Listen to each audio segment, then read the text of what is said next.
The story of the kings and queens of England is more surprising than you might think.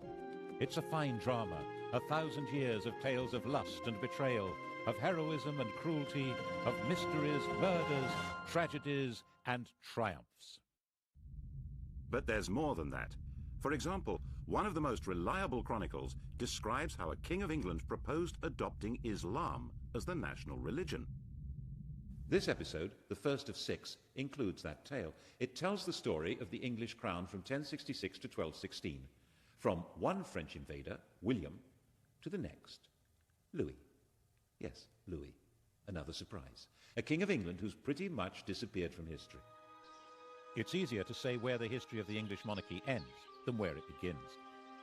It ended on the 14th of October 1066, here at what became Battle Abbey on Senlac Hill near Hastings.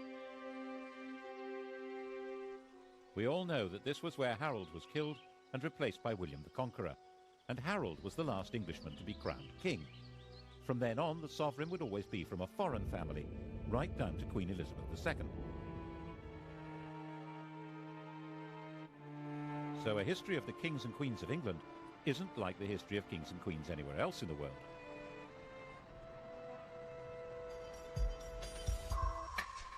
What happened here on that October day started a completely new history, which is why it's the one date in history that everybody knows. 1066. The story of that day was spelled out in a strip cartoon, the Bayeux Tapestry, probably stitched for William's brother Odo. Here's our hero's first appearance in the story. That's William, Duke of Normandy, about 37 years old in 1064. He's being told that Harold Godwinson, Earl of Wessex at the time, has been shipwrecked on the French coast. One of these guys is Godwinson. I think it's the chap with the handlebar moustache. He's about 6 years older than William and the most powerful man in England after King Edward. These are both pretty hard men, survivors in a very tough world.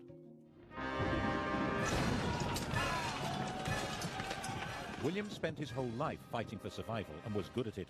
By the time he was 20, he'd established complete control over Normandy. From then on, he was fighting to hang on to what he had. He got Harold to help him in one of those battles, capturing Mont Saint-Michel. And then, apparently as the price of letting him go home, had Harold swear to support him in becoming the next King of England. Which, as the tapestry very clearly shows, is not what happened.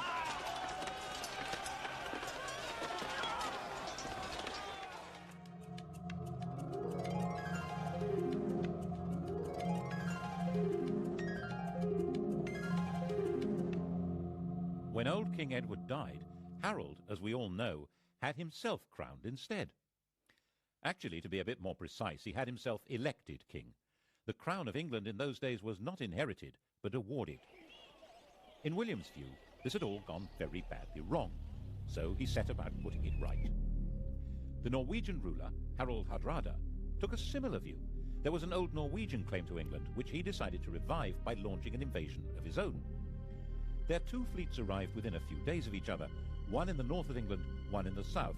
Both fleets were probably about the same size, about 500 ships. King Harold rushed north and destroyed Hardrada's army. Only about 34 ships made it back to Norway. Then he rushed south, and this time, of course, he failed to pull it off. We don't know for sure that the man with the arrow in his eye is Harold, but he certainly died at the battle. He and his axe-wielding, spear-carrying army of Danish and Anglo-Saxon noblemen were simply swept away. In their place were the new rulers of England, Normans on horseback, and William was their master, master of the country. He owned it.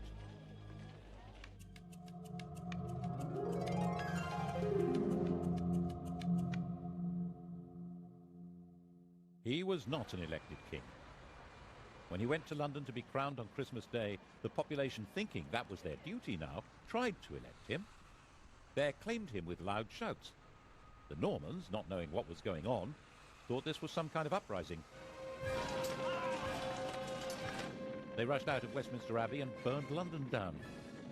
England had become a new kind of kingdom, one which was owned lock, stock and barrel by its king. The story we're telling through this series, the story of 1,000 years of English history, is the story of this alien conqueror and his successors to the throne. It's the story of how they changed England and changed with it, eventually turning into puppet rulers, symbols of power they cannot wield. And how in that transformation they survived through tides of revolution and republicanism, so that today, while they're not quite the only surviving royals in Europe, they alone still lay claim to majesty. Now, how did that happen?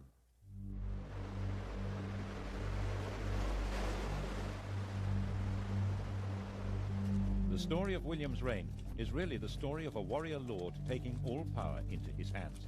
He confiscated all the privately owned land in the country. Its new occupiers were tenants of the king, bound to him. People of the north of England, with their Viking capital at York, were much more bound to Scandinavia than to Normandy. They refused to submit. He punished them by destroying all animals and all crops between York and Durham. According to the chronicles, he celebrated Christmas 1070 in the ruins of York.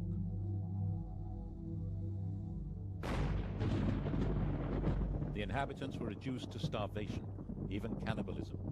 16 years later, when all the land in England was accounted for and valued in his doomsday survey, there were places in Northumbria that were still utterly worthless. The church, too, was made Norman, and old Anglo-Saxon ways crushed. At Glastonbury, archers were stationed inside the abbey, and orders given that the old chants should be replaced by new ones from France. 21 monks were shot, and yet there were limits to his power. A few thousand Normans, most of them not even understanding the language of their new country, couldn't run the place. They needed the English to keep everything working, and William understood that perfectly well. His coronation, he made an oath to uphold the laws of King Edward, to uphold good law and renounce bad. The old courts would continue to function, and old traditions would normally be respected. This oath would become fundamental to the coronation of any king. The question, though, would be who got to wear the crown? When William died, bloated and exhausted at the ripe age of 60, his attendants stripped his body and scattered. What mattered now was who would hold the land he'd conquered, and how. It had all been his, and it was he who decided. On his deathbed in Normandy, he handed out the spoils. He gave his eldest surviving son, Robert, his Duchy of Normandy, but it was the younger son, the red-haired William Rufus, who the conqueror willed should be acclaimed King of England. And the youngest, Henry, was told he would have to be content with £5,000. But Henry was his father's son. Content with £5,000? Was that likely?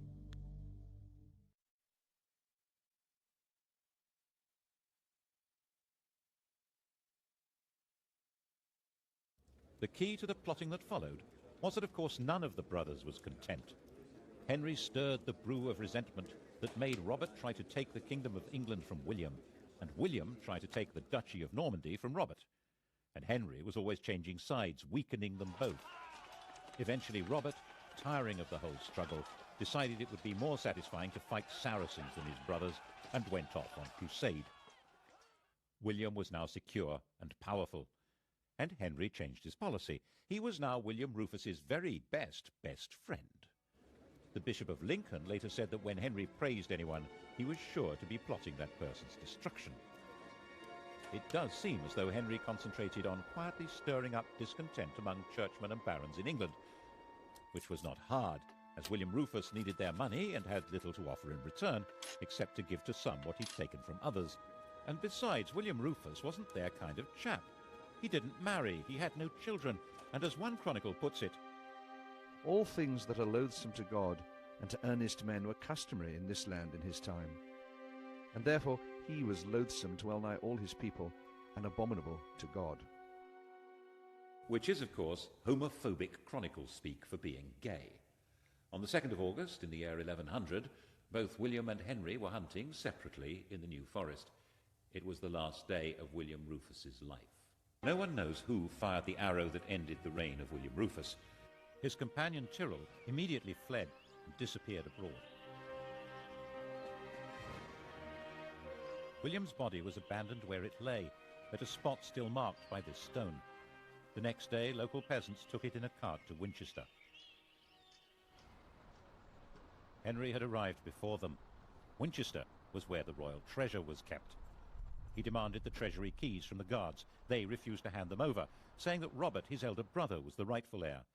Henry drew his sword and declared that no one should stand between him and his father's scepter. Resistance collapsed, and when the peasants arrived with their cart, the lords of England were busy electing Henry as their king, the first elected ruler of England since Harold Godwinson.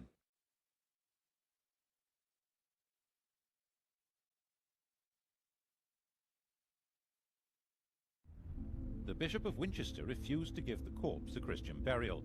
Out of respect for his royal status, William Rufus was nevertheless interred under the cathedral tower, and when that collapsed a few years later, everyone said, "Told you so."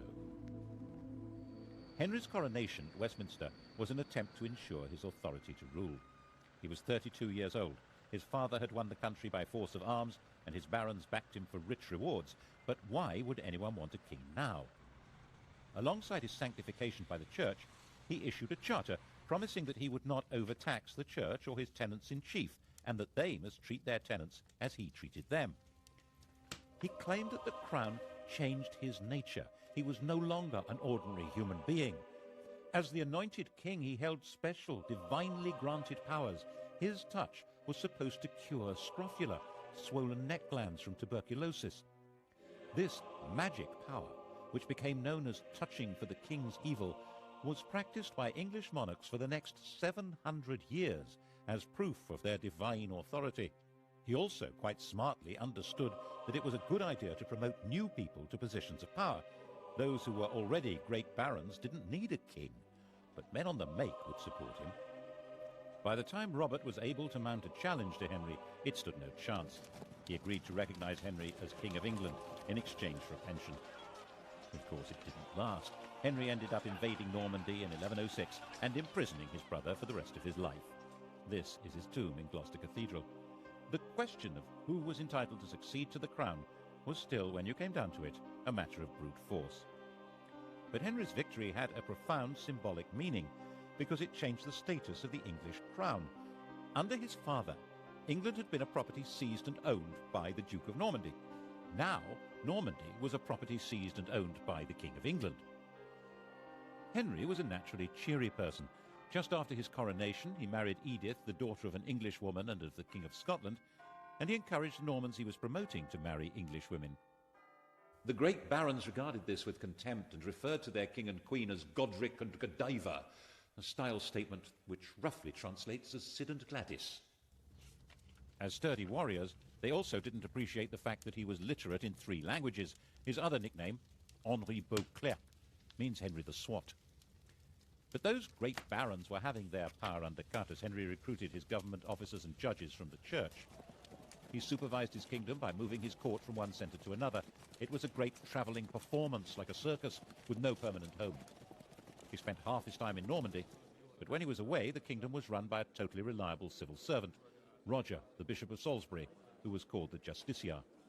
The idea of government by a system rather than by a man was beginning to take shape. He sent judges on their own tours of the country and enforced the laws harshly, which seems to have been quite popular according to the chroniclers. But his punishments were often based on the idea that people were guilty until proved innocent, and there was no time to do that. Were England's lanes really full of blinded and mutilated men muttering, "Firm but fair"?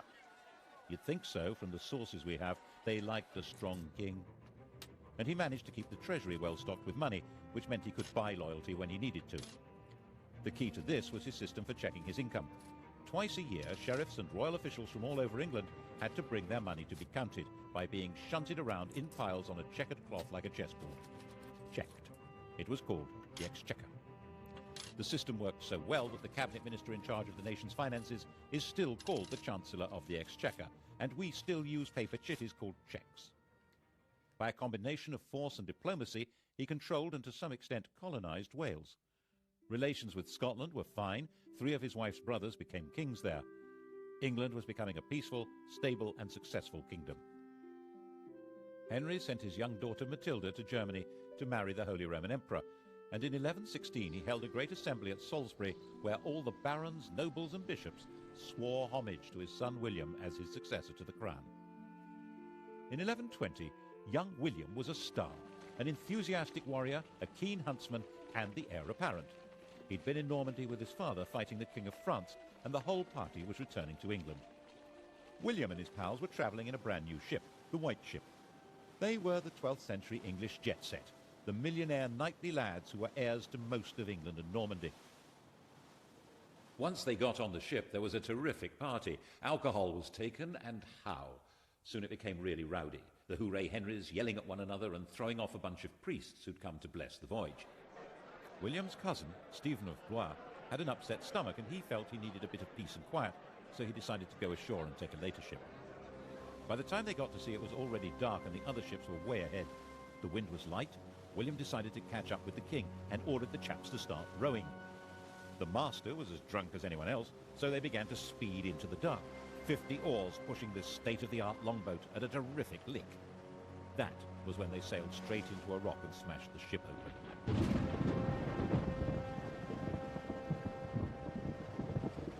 The rock of Barfleur was a well-known hazard to navigation.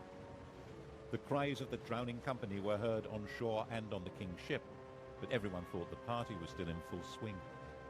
In fact, the future of England had just been destroyed in the equivalent of a drunken car crash.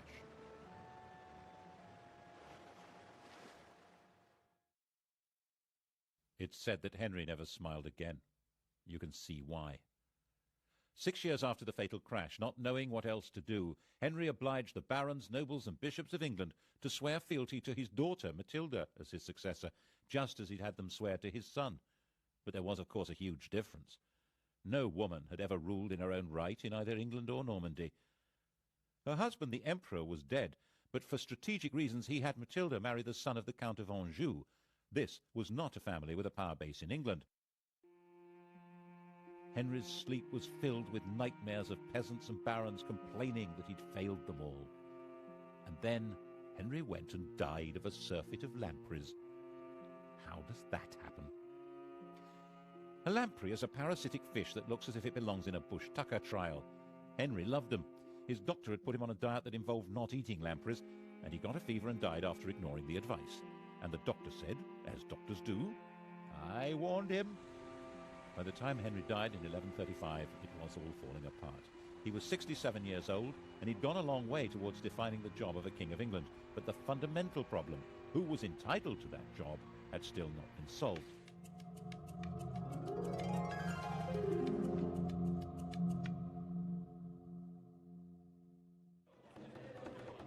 Matilda was in Anjou with her husband. And then up popped Stephen of Blois, who sailed from Normandy to England and claimed the crown. Stephen, who had been saved from drowning on the White Ship by an urgent need for a lavatory. He was the son of Henry's sister, a legitimate grandson of William the Conqueror. He'd also been the leading baron to swear fealty to Matilda as the heir apparent, but that was then, and this was now. He was 38 years old, backed by his very tough mother, and one of his brothers was the Bishop of Winchester with the keys to the royal treasury. The wife of the Count of Anjou was not a popular choice with the barons. Stephen was a Norman. Besides, he seemed a malleable sort of chap, brave enough and high-spirited. He was also generous, courteous and affable, and would probably do as he was told, which was, of course, a recipe for disaster, and was crowned by the Archbishop of Canterbury at Westminster on Christmas Day 1135. He issued what was now the traditional coronation oath, promising to respect the old laws and be nice to everyone.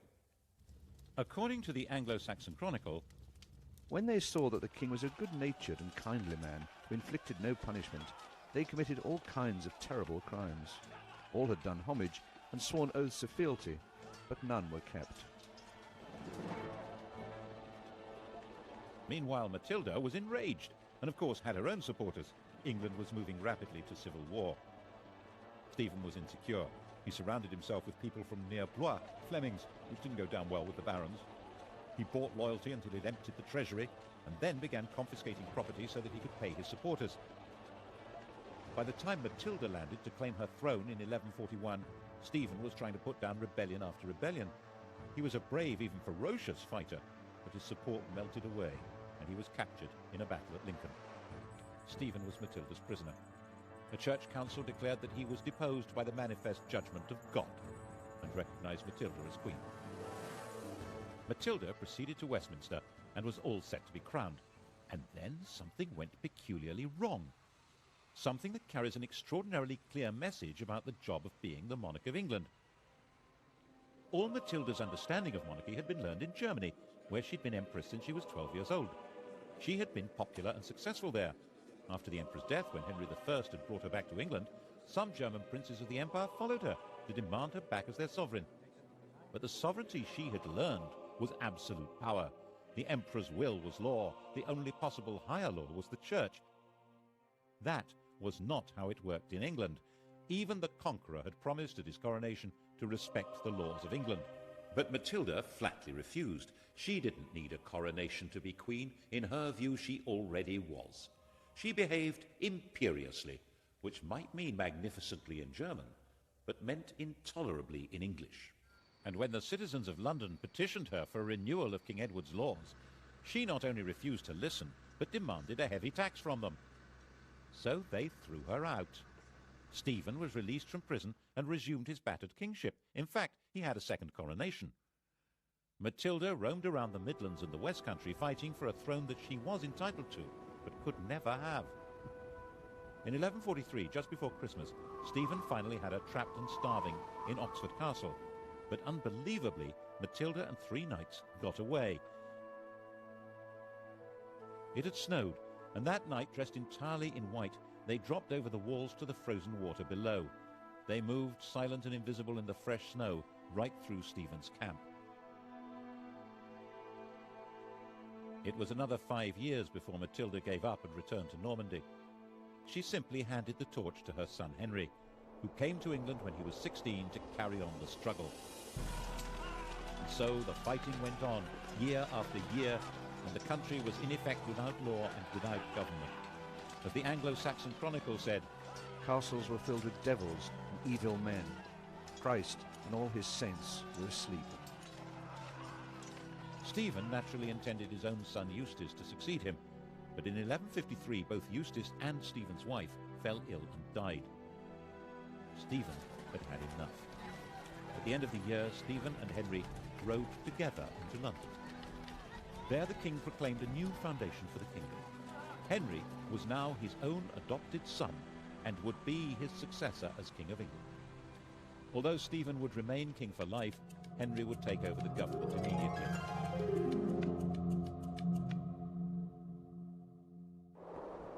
The next year, utterly worn out, King Stephen retired to his grave. On the 19th of December 1154, there was a double coronation in Westminster Abbey. The 21-year-old Henry II was crowned king, and his 33-year-old wife, Eleanor, was crowned queen consort. Eleanor, Duchess of Aquitaine, knew all about being a queen. When she was 15, orphaned and the richest damsel in France, she was married to the heir to the French throne, and a few days later the pair became King and Queen of France. The King of France was a saintly figure with perhaps a rather low sex drive.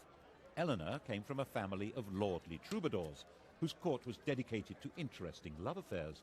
She later said that she thought she'd married a man, but had married a monk. She had a series of affairs, including one with Matilda's husband, Geoffrey of Anjou. He, rather dashingly, wore a sprig of broom, Plantagenista, in his hat, so people called him Plantagenet. Eventually, all the Angevins, the whole family line, wore it on their crest.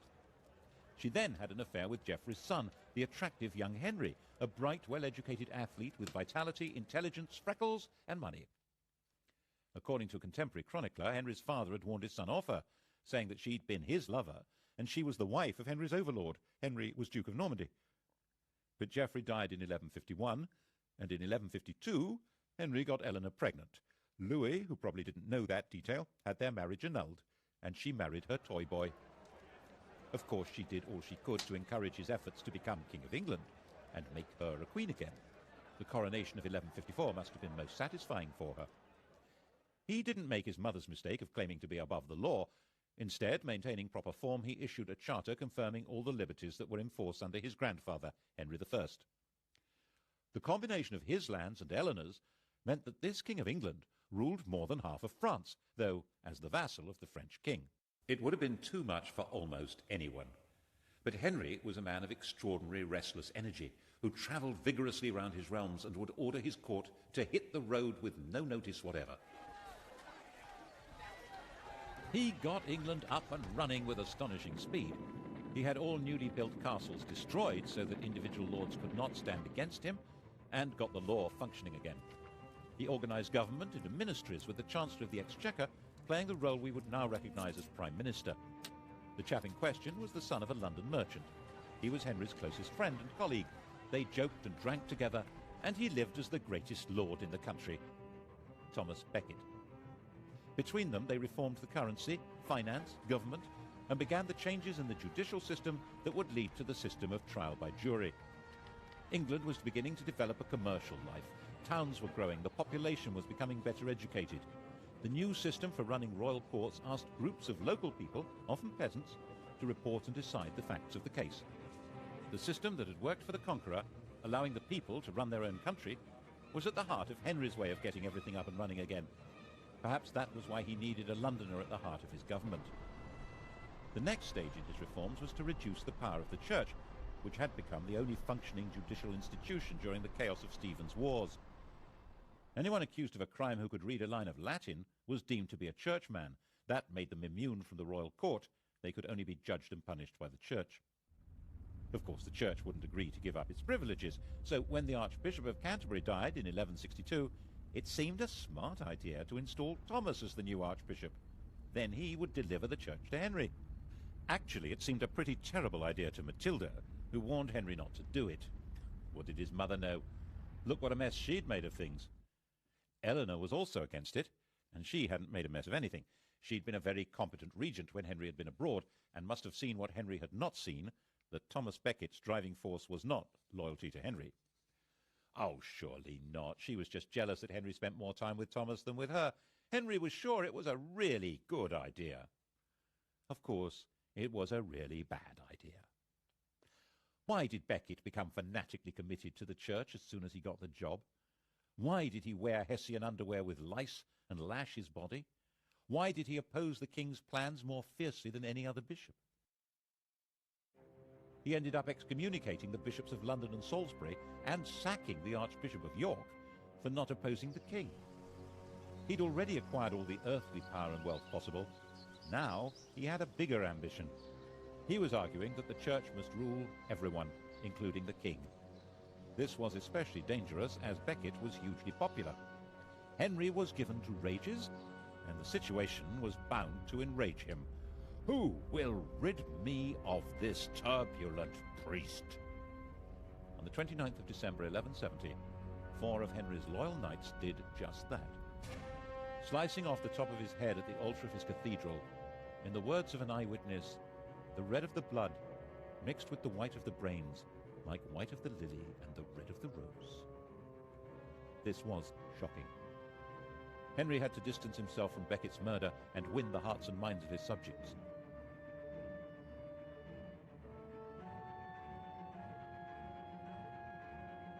Becket was immediately the most popular martyr in the country. 100,000 pilgrims flocked to the site of his death. He would obviously be made a saint as soon as possible. The danger, of course, was that the Pope would excommunicate Henry and pronounce an anathema against him as the murderer of England's primate. The population would turn against him in England, and the King of France would seize his vast lands across the Channel. Henry immediately fasted, went into extravagant mourning, and then did penance. Prostrating himself before the Canterbury altar, he was publicly lashed by a monk. It worked. He saved his kingdom from the Pope. Saving it from Eleanor was much more difficult. Eleanor and Henry had drifted apart, partly because of his love affairs and partly because she feared that Henry's adventure with Becket threatened her own beloved Aquitaine. She had gone back there. She set up her own court, the Court of Love, and that was where she raised her sons as romantic warriors and plotted against him. Henry imprisoned her there for 16 years, but her plots continued unabated. She supported her older sons in rebellion against Henry, trying not only to ensure her control over her own lands, but to take over from him. The only one who remained loyal was John, the youngest. In 1189, the oldest surviving son, Richard, inflicted a major defeat on his father. Henry met Richard near the Loire to arrange peace terms, but when they publicly embraced, Henry quietly growled, "May the Lord spare me until I've taken vengeance on you." The second had been defeated in battle by his own eldest surviving son, Richard. Only one of his sons had remained loyal, the youngest, John. Back in his own chateau, Henry asked for all Richard's supporters to be read out. The first name on the list was John's. Henry was heartbroken. He died in delirium a few days later.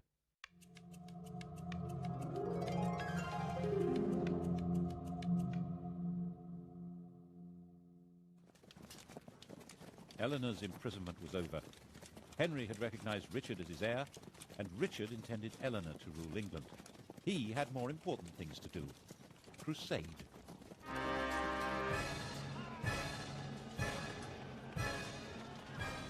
Eleanor had been on crusade when she was young as the wife of the King of France, but also as the leader of her own feudal army.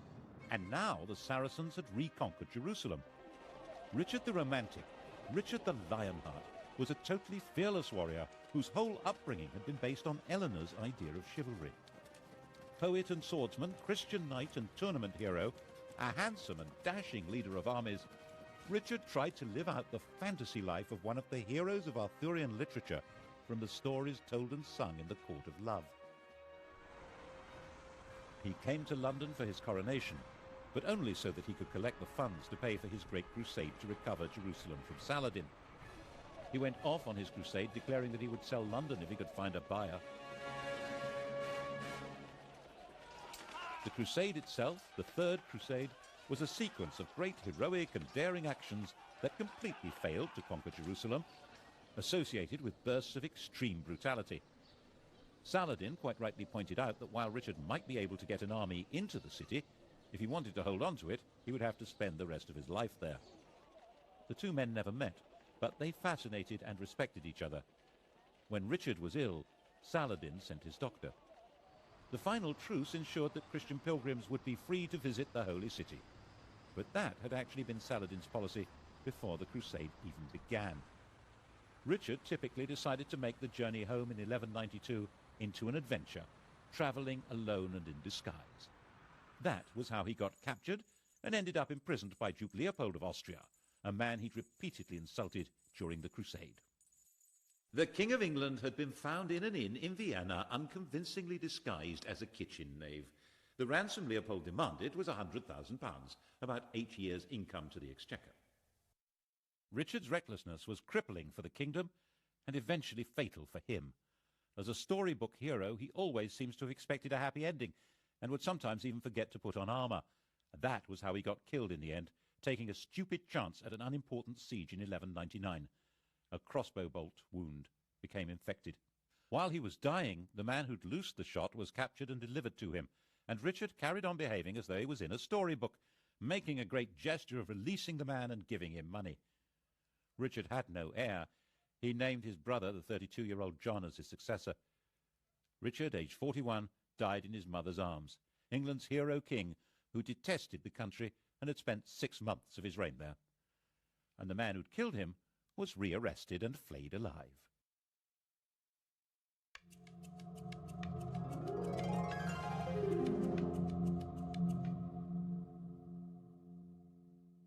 His little brother John was never meant to be king. His father had called him John Lackland because there was originally no part of the huge Angevin empire left for him. And the three problems that lurked at the core of monarchy in England now became crises. How did succession work? What was the balance between the king and the church? And what legal limits existed on royal power, especially when it came to taxes? To begin with, was he really Richard's proper successor? One of his elder brothers, Geoffrey, had died leaving a son, Arthur, and there were barons in Anjou and Maine who argued that this 13-year-old was the proper successor. They were supported by Philip, King of France. The only way to settle a succession dispute was by violence, so John went to war.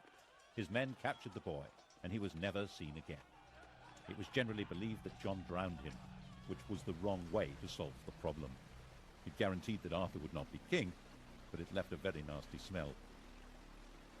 It didn't stop the King of France from keeping the war going, and by 1205 John was driven out of most of France, including Aquitaine and even Normandy. The issue of church power also came up again. It was John's bad luck to be confronted by an exceptionally militant and aggressive pope, Innocent III. Innocent maintained that kings had to submit to popes. When the Archbishop of Canterbury died, Innocent announced that Stephen Langton, who happened to be English, was the new archbishop. John refused to accept the pope's man. Rome wouldn't give ground, and neither would John. In 1209, the Vatican excommunicated the King of England and his whole kingdom. Back in England, John attempted to carry on regardless. The Pope declared John deposed, and that anyone who even spoke to him was excommunicated. According to one chronicler, John decided at this point to join the enemy. In 1213, he sent a delegation to the Emir of Morocco, offering to adopt Islam and turn England into an Islamic country in return for protection. That would have turned history upside down. Is it true? The Emir, according to the story, told the envoys not to be so silly. In fact, John was reduced to total surrender. The Pope demanded that he submit himself as a vassal of the Church, and that England should become a papal fief instead of a sovereign kingdom. So in 1213, Stephen Langton, the new Archbishop of Canterbury, took up his post as a representative of the new overlord of England.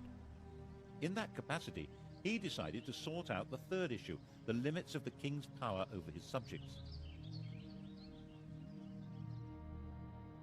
Barons were now virtually an organised political party. This is the seal of the Barons of London. Langton presented them with the charter issued by Henry I and suggested that they demand something along the same lines, but a bit clearer. The Magna Carta. This famous document was signed in June 1215. John and Richard had both tried to meet their costs by massive increases in feudal dues and legal charges, and most of the Magna Carta is an effort to reverse these. But there are also other clauses that show that Langton and the barons thought that laws must bind the king himself as well as everyone else. There was a notion of proper kingship in England, and the Magna Carta tried to spell out what that meant. If Langton had not been an Englishman, the Magna Carta would probably have looked very different. And it was certainly incomprehensible to Pope Innocent, who saw it as a baffling and immoral limitation on the absolute power of the feudal lord of England, who was, of course, himself. So Innocent issued a papal bull excommunicating anyone who stood by or tried to carry out Magna Carta, and Stephen Langton found himself suspended from his job and recalled to Rome.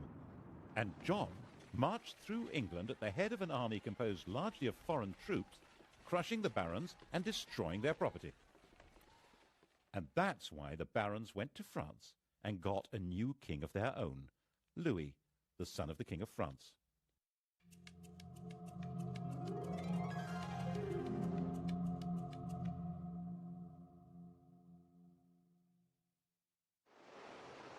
And so came the second French invasion of England in 1216. It was about the same size as the invasion of 1066, and Louis landed unopposed. He was greeted with general enthusiasm and was hailed as King of England in a high mass at St. Paul's Cathedral. He set up his own government, and his army began its pursuit of John's dwindling forces. John was assembling an army to stage the great final battle, and was travelling along the seashore from Lynn to Lincolnshire. A miscalculation of the tide was all he needed. His whole baggage train was washed away, including his treasure and the crown jewels. Distraught, broken, he made his way to an abbey at Swineshead, where he was comforted with the monks' latest experiment in beer-making, which seems to have brought on dysentery, fever, and death. Louis I and last, the king no one's ever heard of, now controlled most of the country, but the story of what happened to him and how his memory was erased has to wait for the next episode. The story continues with the medieval kings and queens of England tonight at 10. And to find out more about Thomas Beckett's life and murder, Sky Digital viewers press red. Coming up on UK TV history, decisive weapons. What a difference the T-34 tank made to Soviet fortunes in World War II.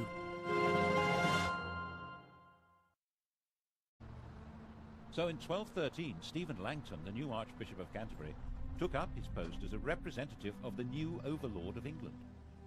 In that capacity, he decided to sort out the third issue, the limits of the king's power over his subjects. Barons were now virtually an organised political party. This is the seal of the Barons of London. Langton presented them with the charter issued by Henry I and suggested that they demand something along the same lines but a bit clearer. The Magna Carta. This famous document was signed in June 1215. John and Richard had both tried to meet their costs by massive increases in feudal dues and legal charges, and most of the Magna Carta is an effort to reverse these. But there are also other clauses that show that Langton and the barons thought that laws must bind the king himself as well as everyone else. There was a notion of proper kingship in England, and the Magna Carta tried in the equivalent of a drunken car crash.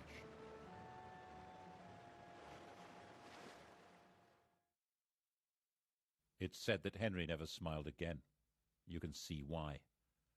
6 years after the fatal crash, not knowing what else to do, Henry obliged the barons, nobles and bishops of England to swear fealty to his daughter, Matilda, as his successor, just as he'd had them swear to his son. But there was, of course, a huge difference. No woman had ever ruled in her own right in either England or Normandy.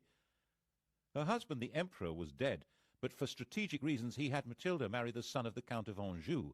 This was not a family with a power base in England. Henry's sleep was filled with nightmares of peasants and barons complaining that he'd failed them all. And then Henry went and died of a surfeit of lampreys. How does that happen? A lamprey is a parasitic fish that looks as if it belongs in a bush tucker trial. Henry loved them. His doctor had put him on a diet that involved not eating lampreys, and he got a fever and died after ignoring the advice. By the time Matilda landed to claim her throne in 1141, Stephen was trying to put down rebellion after rebellion. He was a brave, even ferocious fighter, but his support melted away, and he was captured in a battle at Lincoln. Stephen was Matilda's prisoner. A church council declared that he was deposed by the manifest judgment of God, and recognized Matilda as queen. Matilda proceeded to Westminster and was all set to be crowned. And then something went peculiarly wrong. Something that carries an extraordinarily clear message about the job of being the monarch of England. All Matilda's understanding of monarchy had been learned in Germany, where she'd been empress since she was 12 years old. She had been popular and successful there. After the emperor's death, when Henry I had brought her back to England, some German princes of the empire followed her to demand her back as their sovereign. But the sovereignty she had learned was absolute power. The emperor's will was law. The only possible higher law was the church. That was not how it worked in England. Even the conqueror had promised at his coronation to respect the laws of England, without law and without government. As the Anglo-Saxon Chronicle said, castles were filled with devils and evil men. Christ and all his saints were asleep. Stephen naturally intended his own son Eustace to succeed him, but in 1153 both Eustace and Stephen's wife fell ill and died. Stephen had had enough. At the end of the year, Stephen and Henry rode together into London. There the king proclaimed a new foundation for the kingdom. Henry was now his own adopted son and would be his successor as King of England. Although Stephen would remain king for life, Henry would take over the government immediately.